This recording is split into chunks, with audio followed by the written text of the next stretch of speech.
questions for Jake Paul. Jake, was he tougher than what you thought? No, is this working? Hello, is it?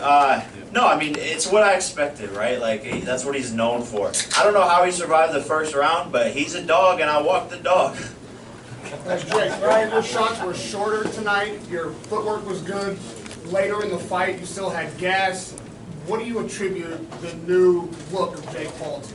Yeah, I'm a new fighter, and it's the new team we brought in, the new strength and conditioning. Shout out Larry Wade, shout out Third, shout out Jay Leon, Shane Mosley, everyone, the nutritionist James Lockwood, everyone's on point. So everything was new, and I worked harder this game. They pushed me to my limits. There was times in the gym where I was sitting there like, damn, I don't even know if I could do this, but I just kept on believing in myself, and now my gas tank is crazy. I could have kept on going. I could have went 12 rounds, and we're just stepping up and up and up, and to do it after 3 years, I'm happy with myself. Jake, you landed a left hook to the temple that put him on the canvas, and then you went for the knockout, and then you kind of held back, maybe because you didn't want to like leave it all there just in case. What was the strategy there?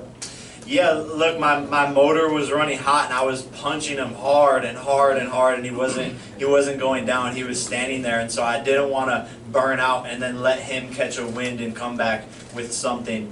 So I was being patient, being smart, and was looking for the kill, but at the end of the day, he withstood a bunch of big punches. So, Jake, guys. Michael will let you know who's talking. Right here. Jake, what's it like fighting someone who's that erratic guy who walk around the ring, take little breaks, give you funny looks, show you different things? What was it like fighting a guy who's doing things like that? Well, it was fun, and I knew he was trying to take breaks, so I would pounce on him when he was doing that. And we were talking to each other the whole fight, man. He was saying words that I can't repeat here, but I was like, man, where's all that talk now? What? Gotcha. Shut up. Boom.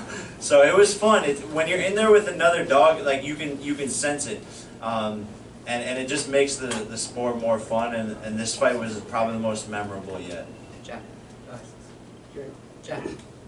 Jake, congrats on the win.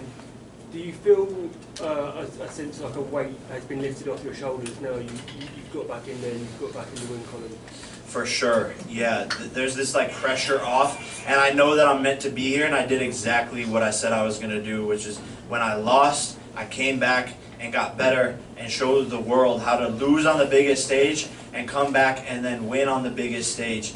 And it just goes to show for anyone out there that's losing, it may be a boxing match or maybe in life, take the L on the chin, get up the next day and get back, and Listen, don't stop. That split decision loss was the best thing that could have ever happened for Jake Paul. Because had he had won, nothing probably would have changed. He would have continued the same team, with the same regiment, with the same focus. So in my mind, that loss has really resulted in him being a much more dangerous, much more high probability of becoming a world champion. You agree? Yeah, the loss seriously was the best thing. It set me on the path that I was supposed to be on, and you can't cut corners in this sport. And I was in the gym the day after the loss, flew back from the Middle East. I was in the gym every single day up until this fight because I knew I was going to get back and come back stronger. Chris Belcher, House of Highlights. A couple of days ago, I asked you to rank your opponents. Where would you rank Nate? And also, was it a surprise for you seeing Logan come in? And what did he tell you when he showed up? And what did that mean to you? Man, it was just crazy that my brother was there. When his energy entered into the locker room, everything felt perfect, and it just felt like this was going to be our night, and I was just having fun, and that was the missing ingredient, in my last fight. Now I'm having fun back on that side of things, and Nate was the toughest person I've fought yet to date, so for sure. Frank. Jake, what's one thing that you took from the Nate Diaz fight, which you thought you going into it, and then in the fight it surprised you? One thing I took from it, I think the confidence in knowing I can go 10 rounds with non-stop power punching is really great experience, and I'm just getting more and more comfortable in the ring and learning to box, learning to slow things down and see things vision clearer. So that experience is priceless. Jake, Conor McGregor actually tweeted, he didn't say anything about your performance, but he did insinuate he was watching because he made a comment to Sweetie. Let's talk a bit about where that maybe falls on the grand scheme of things for your career. Huh? he said, "Fuck this, sweetie, what's up?" But I'm saying he's obviously watching.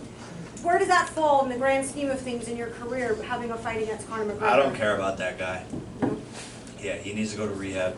I want Nate in MMA. I want more professional boxers, and I want Canelo. Over there, go ahead. Thank you, Jake. So, you know, all week you look great. We saw you in workouts. We saw you at the press conference. You said that you've done new things in training. Can you talk a little bit about your work with the Kronk and some of that stuff and how that helped you in this fight? Yeah, man, that Kronk attitude, that third brought to the gym every single day, and it was really that balance, that footwork, and not letting me make any mistakes. It was a game changer, and he pushed me hard with the punches and power punching and 20 rounds, 25 rounds, sparring more and more than I ever have before, and that's what prepared me to go 10 rounds with the Absolute Warrior. Do you think that that Nate was surprised by your power when you knocked him down? For sure, I could see it the whole fight. In the first round, I seen his eyes light up, and he was like, okay, they talk about this kid's power, but when you feel it, it's different.